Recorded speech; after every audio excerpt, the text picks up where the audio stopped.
15절 말씀입니다.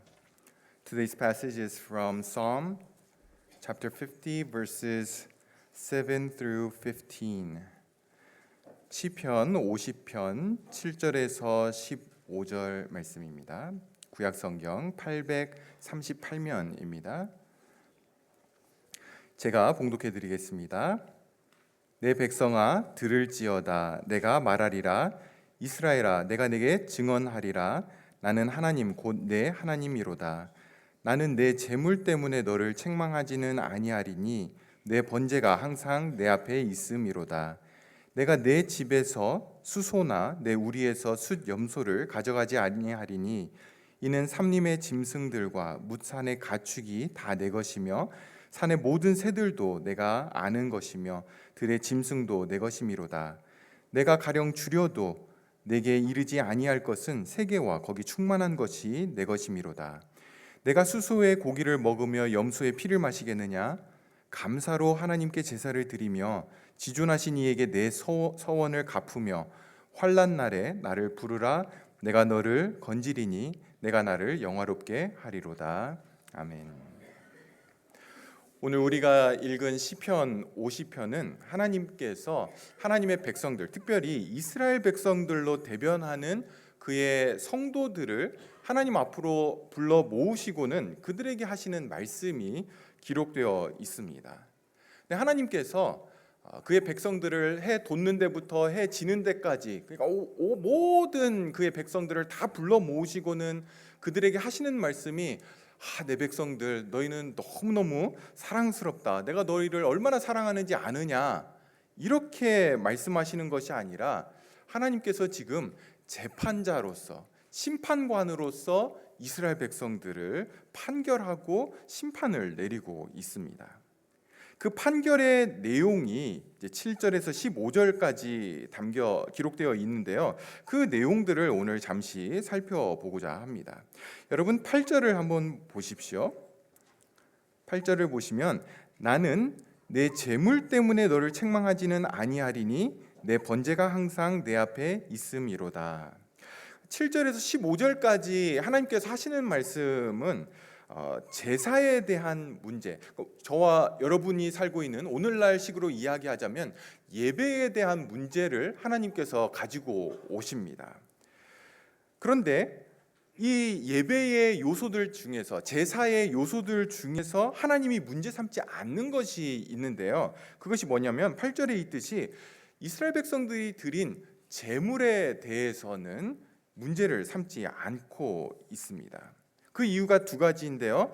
하나는 이스라엘 백성들이 제사를 드리러 나올 때에 언제나 제물을 가지고 왔습니다. 제물 없이 제사를 드리러 온 적은 없었던 거죠.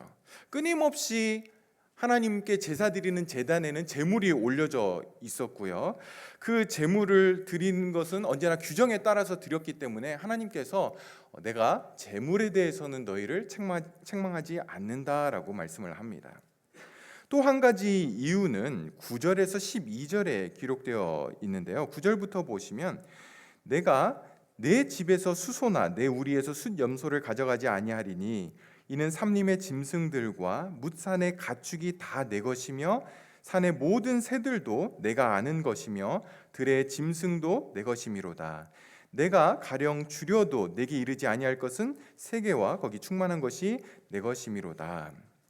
여러분, 하나님께서 이스라엘 백성들에게 재물에 대해서 문제를 삼지 않는 것은 세상 모든 것이 다 하나님의 것이기 때문이라는 겁니다. 이게 무슨 뜻이냐 하면 이스라엘 백성들이 재물을 바친 것으로 하나님의 어떤 부족한 부분이 채워지거나 하나님의 필요를 만족시켜주는 것이 아니었다라는 것입니다.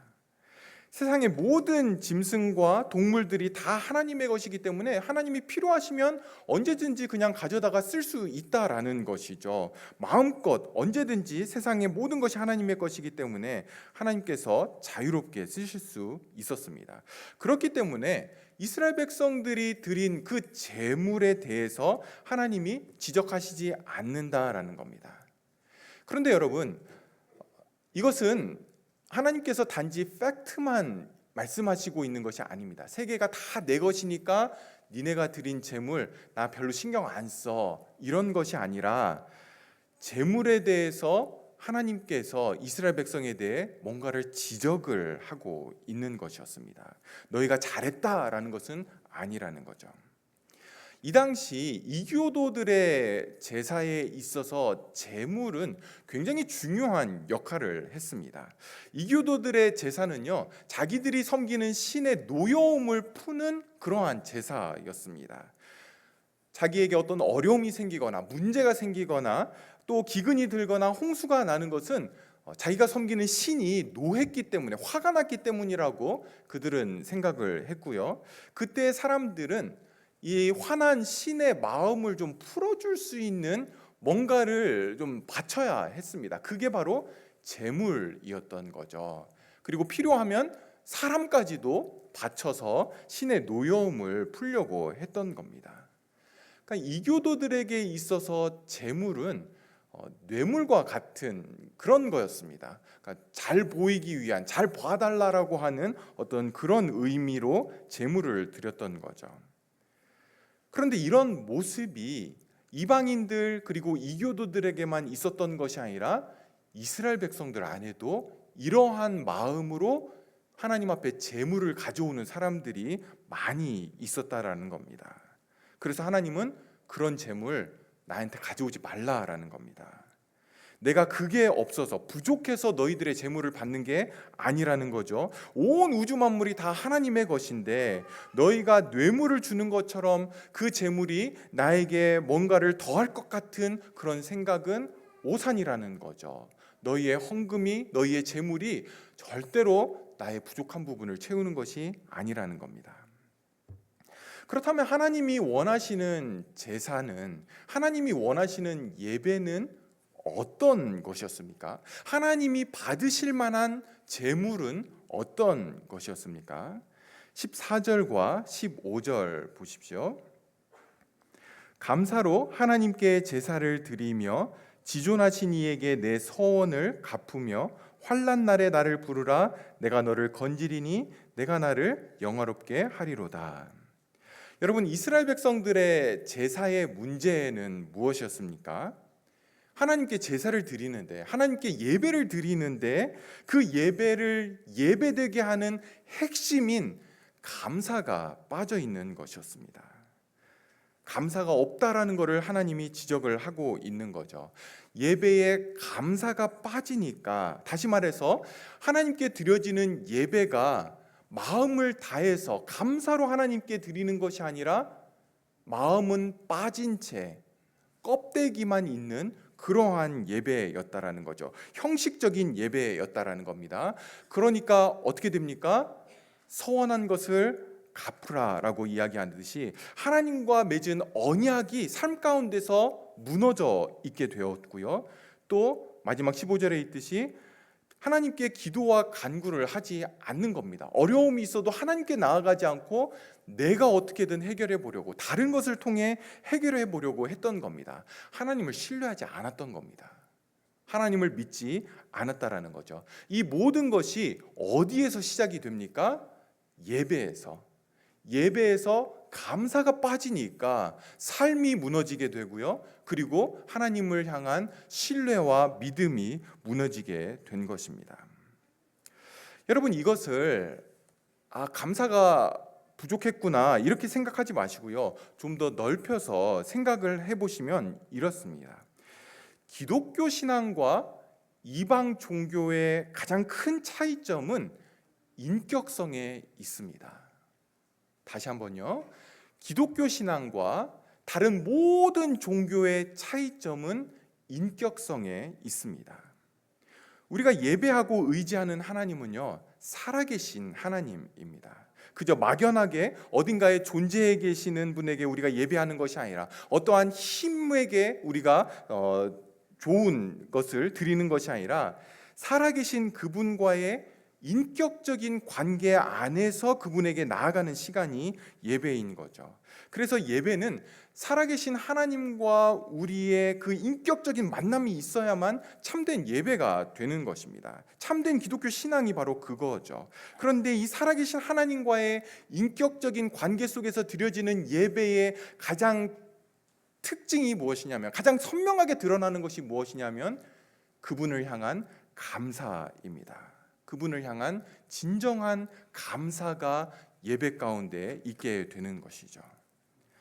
이스라엘 백성들은 제사를 드릴 때마다 언제나 제물을 가지고 왔습니다. 한 번도 빼놓지 않았습니다. 그런데 그것이 하나님을 기쁘시게 하는 제물은 아니었다라는 거죠. 제물을 드리는 자가 그 제물에, 그 제사에 감사의 마음을 담아서 드리는 제물을 하나님이 기뻐 받으셨던 겁니다. 예배에 있어서 감사가 빠지면 어떻게 됩니까? 형식적인 예배가 되는 것이죠. 껍데기 예배만 남게 되고, 그리고 인격이신 하나님은 그러한 예배를 자신을 모독하는 것으로 여기십니다. 예배를 드리는데 하나님을 모욕할 수 있다라는 것을 아셔야 됩니다. The biggest difference between Christian faith and other religions is personality. This means having a real person-to-person relationship. The God we worship and trust is alive. We don't just pray to some unknown being somewhere far away. When we worship, we are spending time with the living God and having a personal relationship with Him. That's why true worship is when we meet personally with the living God. That's what makes Christian faith real. And in this relationship with the living God, the most important part of worship is thanksgiving, thankful heart toward Him. When the people of Israel gave sacrifices to God, they always brought something to offer. But what made God happy wasn't the sacrifice itself, it was the thankful heart to the person giving it. If we worship without gratefulness, our worship becomes an empty form, something on the outside but not real inside. Because God is person, He will take this kind of worship dishonored. Listen carefully. It is possible to go to church and still dishonor God if our hearts aren't truly thankful to Him. 사랑하는 성도 여러분, 하나님 앞에 나오는 성도의 가장 중요한 마음가짐이 무엇입니까? 감사입니다. 이것이 우리가 하나님께 예배드릴 때 가장 중요하게 생각해야 되는 부분이죠. 우리가 헌금을 가져와야만 하나님께 만족이 있고 기쁨이 있는 것이 아니고요. 우리가 시간에 늦게 왔는가, 축도할 때까지 있었는가, 이것이 예배의 필수적인 요소가 아니라 인격적인 만남이 예배의 가장 중요한 요소인데, 그런 예배의 특징은 하나님 앞에 진정한 감사로 나아가는 예배입니다. 그것이 가장 중요한 것이죠. 그런데 오늘 이스라엘 백성들의 그 제사 가운데는, 예배 가운데는 이 감사함이 빠졌고, 그리고 형식적인 예배만 남아 있었던 겁니다. 성도 여러분, 예배 자리에 나오는데 제물도 다 준비하고 시간에 맞춰서 빠지지 않고 나왔는데도 불구하고 감사의 마음이 없이 하나님께 나아갈 수 있다라는 것입니다. 여러분이 추수감사절에 하나님 앞에 나오시면서 어떤 감사의 제목들을 가지고 나왔습니까? 여러분에게 추수감사절 헌금을 했느냐라고 묻는 것이 아닙니다. 그런 것 좀 못 가지고 오면 어떻습니까? 그렇지만 우리의 마음이 묻어나는 하나님을 향한 진실한 감사의 마음이 없이 나왔다라면, 우리는 시편 50편에서 하나님께서 그 백성들을 심판 자리에 불러 모으시고 그들을 책망하시는 그 책망의 말씀이 저와 여러분을 향한 것입니다. 이스라엘 백성들을 보면서 우리의 신앙의 핵심이라고 하는 예배를 우리가 드리고 있는데 감사의 마음이 없을 수 있다는 것에 우리는 주의를 기울여야 됩니다. 우리의 예배는 어떻습니까? 오늘 추수감사절이니까 오늘만 감사의 마음을 가지라는 것 아니겠죠? 우리 모두 예배에 나올 때 우리의 마음을 채우고 있는 그것이 바로 하나님을 향한 감사여야 된다라는 겁니다. 여러분, 감사로 예배드리는 모습은 어떤 것일까요? 만약 우리가 예배 자체에 집중하지 못하고 마음 중심에서 나오는 감사가 담긴 예배가 아니라면 그건 실패한 예배입니다. 우리가 찬양을 부르는데 그냥 음에 따라서 그냥 찬양을 부른다라면, 기도하는데 우리가 다른 생각들을 한다라면, 예배 끝나고 추수감사절 식사가 있다라는데 오늘은 터키일까 치킨일까 이런 걸 생각하고 있다라면 감사의 마음이 생길 수 없겠죠. 예배에 감사가 담겨지지 않을 것입니다. 그렇기 때문에 우리가 예배 드리기 전에 먼저 와서 우리의 분주한 마음들을 정리하는 기도와 찬양으로 하나님께 우리의 마음을 모으는 시간들을 갖는 것입니다. 여러분, 어떤 감사의 제목들을 가지고 나왔습니까? 전에 제가 이렇게 주일학교 친구들에게 추수감사절날 무엇에 대해서 감사하니? 라고 물어보면 여러 가지 생각하지 못했던 것들을, 어른들은 잘 이야기하지 않는 것들을 감사하다라고 이야기를 했습니다. 숨 쉴 수 있는 공기를 주신 것이 감사하다. 엄마 아빠가 있다라는 것에 감사하다. 교회에 나올 수 있는 건강 주신 것 감사하다. 여러분, 이런 것으로 감사해 보신 적 있습니까? 옆에 있는 아내와 또 남편에게 나 같은 것 안 버리고 살아줘서 너무 고마워. 제가 설교 시간에 이거 잘 안 하는데요. 우리 한번 좀 해볼까요? 옆에 있는 분들 가족끼리 앉으셨을 텐데 Thank you for not throwing me away 이렇게 하면서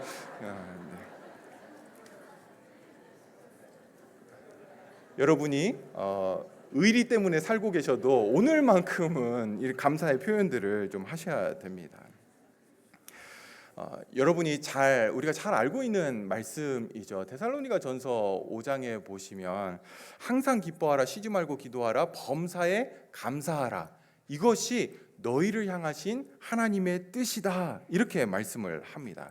여러분, 우리를 향한 하나님의 뜻은요, 감사할 일이 있을 때에만 감사하는 것이 아닙니다. 그것은 세상 사람들도 다 할 수 있는 그러한 감사죠.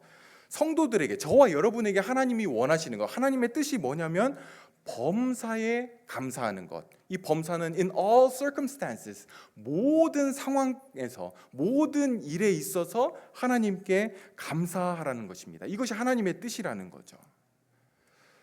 저와 여러분을 향한 하나님의 뜻은 이 남자랑 결혼해야 됩니까? 저 자매랑 결혼해야 됩니까?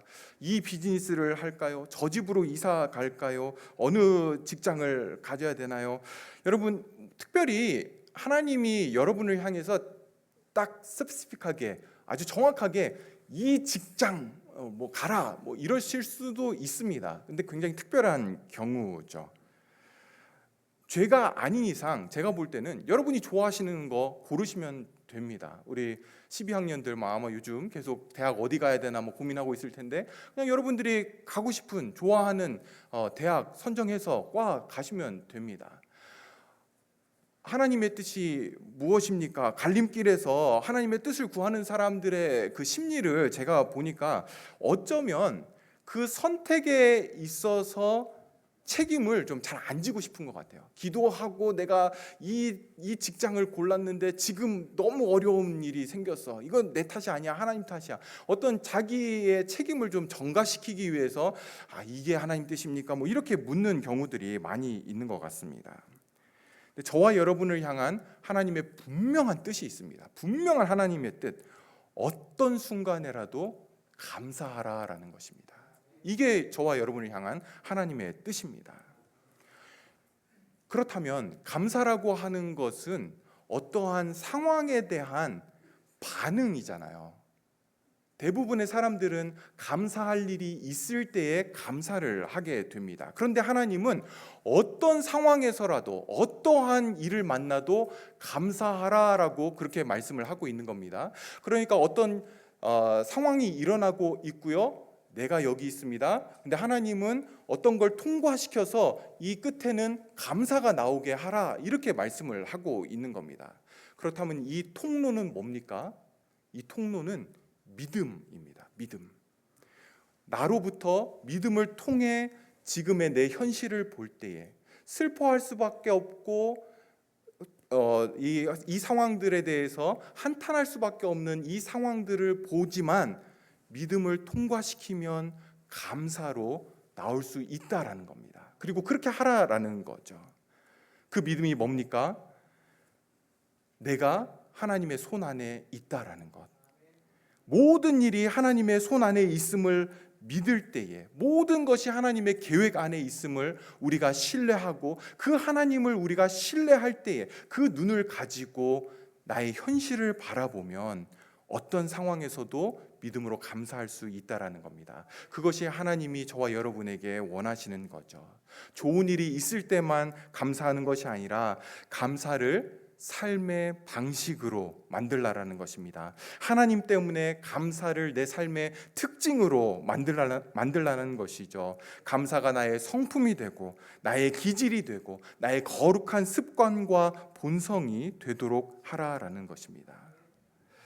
여러분, 우리의 삶이 하나님의 손 안에 있다라는 것, 그리고 그 하나님의 손이 선하게 우리를 인도하신다라는 것, 우리는 어떻게 알 수 있습니까? 나의 현실은 그렇지 않은데, 나의 현실은 너무 슬프고 감사할 수 없는 현실인데, 하나님이 선하시다라는 것, 선하게 인도하신다라는 것, 뭐 이렇게 쇠뇌시키라는 그런 의미입니까? 아니면 뭐 긍정의 힘을 발휘하라, 이런 의미입니까? 그렇지 않죠. 우리에게 하나님은 확실한 증거를 주셨습니다. 바로 예수 그리스도의 십자가입니다. 십자가의 아들을 죽이신 그 사건은, 하나님의 사건은 우리의 절대 극복할 수 없는 그 죄의 문제를 해결하심으로 하나님이 얼마나 선하신 분이신지를 우리에게 증명하신 사건입니다.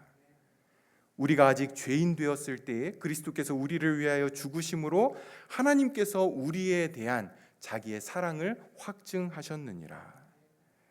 예수 그리스도를 믿는 모든 성도들은 하나님으로부터 더 이상 다른 증거를 요구하지 않아도 됩니다. 십자가 하나만으로도 충분한 증거를 가지고 있는 것이죠.